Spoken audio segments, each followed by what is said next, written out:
Just because you put it in a jar doesn't mean it's canning. So today we're going to talk a little bit about canning flour and whether or not it's safe to do. Hello everybody and welcome to SuttonsDaze. If you're new here, my name is Lisa. We are all about pantry preparedness, and putting food away properly is a key part of pantry preparedness. Just because you see it on the internet does not mean it's true, does not mean it's safe, does not mean that it does not put you and yours at risk. And so today we're going to talk a little bit about canning flour. We can chicken, we can beans, we can soups and stews, we can fruits and vegetables, but canning flour, no. Now you can see behind me here, I have dry goods that I place into jars, okay? And I don't call that canning, I call that storage because that right there is rodent proof. That right there is not going to have any issues unless there's an earthquake, okay? So if you're in an earthquake zone, definitely take precautions for that. But these are all dry goods that to me are safer, and because I'm visual, I like to be able to see that it's there so that I can do a scan and go, ah, that's where the lentils are. Oh, that's where the beans are. Okay, that makes it good. Flour can be a little tricky. Now is the time to prepare for the baking that you'll be doing during the holiday season. We've still got 2 more weeks before Labor Day, and then summer is ending about 3 weeks after that. So we're kind of holding on tight to what we can of this summer. Now, for those of you in the very hot areas, I get it, you're done, you're over it. Especially now during the canning season, everyone is busy putting things up, getting ready for winter, and I highly encourage you to do that.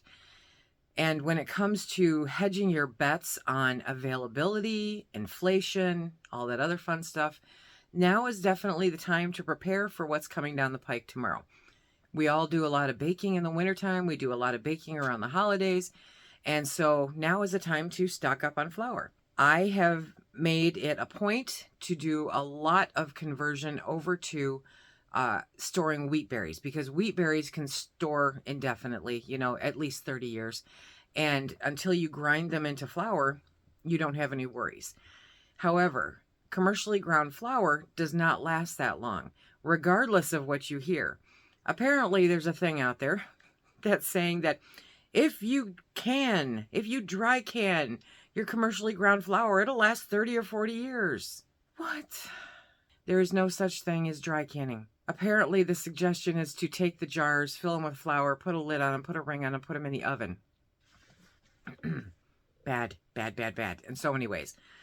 But primarily, it's just not safe, okay?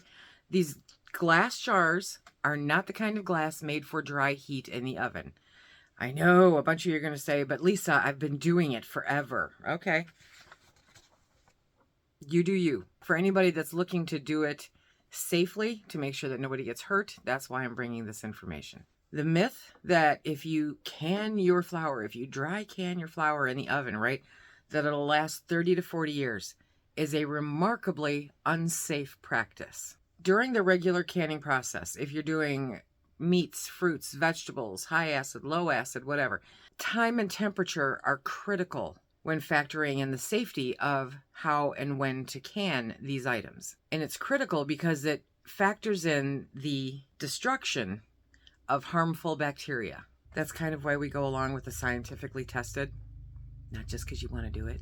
Currently, there are no safe recipes, methods, instructions for dry canning ingredients in the oven, and no research to support that canning flour in the oven will extend its shelf life. I mean, no research. Zip, zero, zilch. None.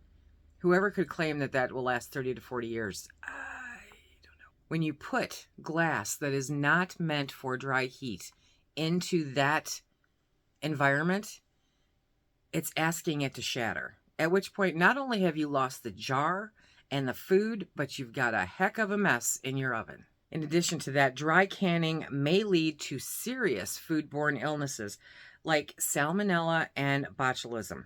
All food has moisture and water in it, okay? When you put food into a jar and then put it in the oven, the moisture in that dry food then moves up trying to evaporate, but it has nowhere to go because there's a lid on it.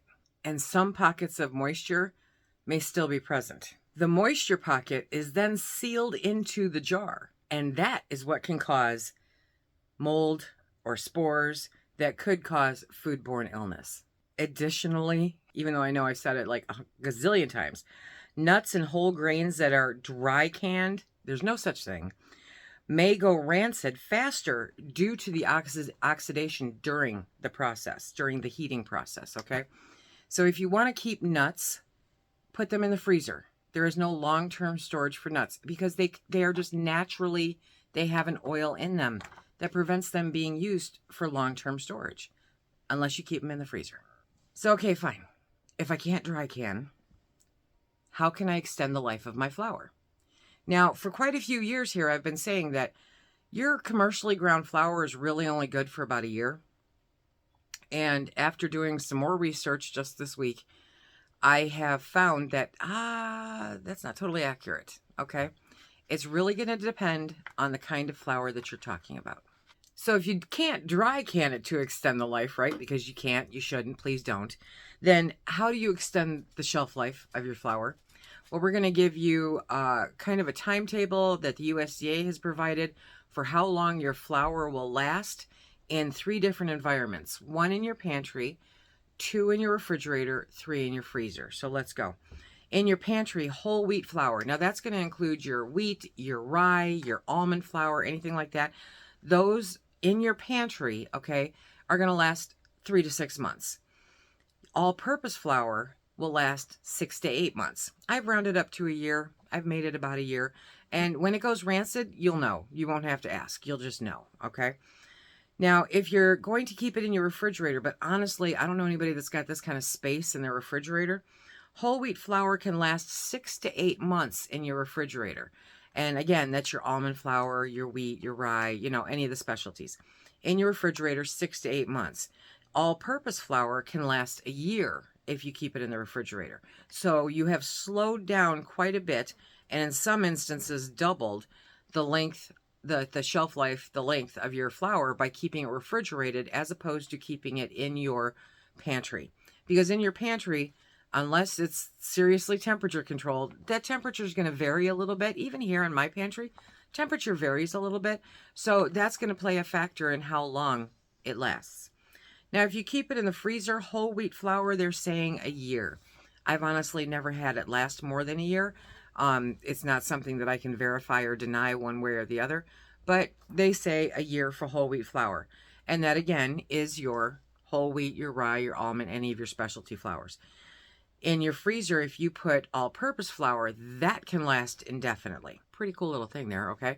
Again, if you have the room to be able to store that, and what happens if the power goes out, and okay, fine. This is primarily why I've moved over to storing wheat berries, okay, as opposed to the commercially ground flours, because that stuff will last 30 plus years regardless, and it's still good, it's still usable. There's a little bit of a finesse you have to learn, you know, because it is different. It's a true whole wheat bread, not like the stuff that they sell in the grocery stores. So that is one of the main reasons why I have been migrating over to wheat as a preferred flour. However, for a lot of the baking that I do for other people, I do use commercially ground all-purpose flour. It's convenient. I get it. I got it. But I know it's not for my long-term storage. Whole wheat flour contains oil in the germ, okay, which goes rancid faster than all-purpose flour. Generally, store all flour in airtight containers always, always. You will have pantry moths from nightmares if you don't, okay? Dark, cool, dry place. Dark, cool, dry. Those are the 3 rules for any of your food storage.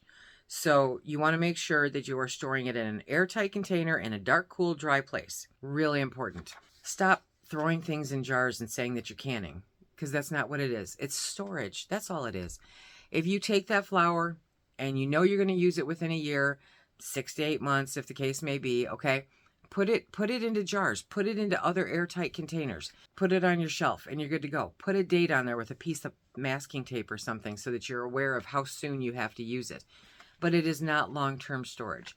Now, results will vary, okay? Because some people may have a root cellar, or they may be able to keep it in a freezer for, a longer period of time. But if you're just putting it on your shelf, I threw out a 5-gallon bucket of flour because I had it for too long and it went rancid. And that's what made me decide, I'm done. We're going to whole wheat. A, it's better for us. B, I can grind it right here by myself. I don't have to worry about an expiration date. And C, it doesn't go bad. So dry canning, there's no such thing as dry canning. You have vacuum sealing. You can vacuum seal your flour. There's not really a need, but you can. You can vacuum seal your flour. Be sure to put a coffee filter in the top so that the vacuum sealer doesn't suck up the dust, okay? But keep the jars out of the oven. Keep yourself and your family safe. Make sure that you're not trapping moisture and spores and mold in there and potentially making somebody very, very ill. Your pantry only does you good if it can keep you healthy and safe. And by following the necessary precautions, it can do that and then some. If you want to see more of a conversation about dry canning, check out this video right here. Until next time, be safe.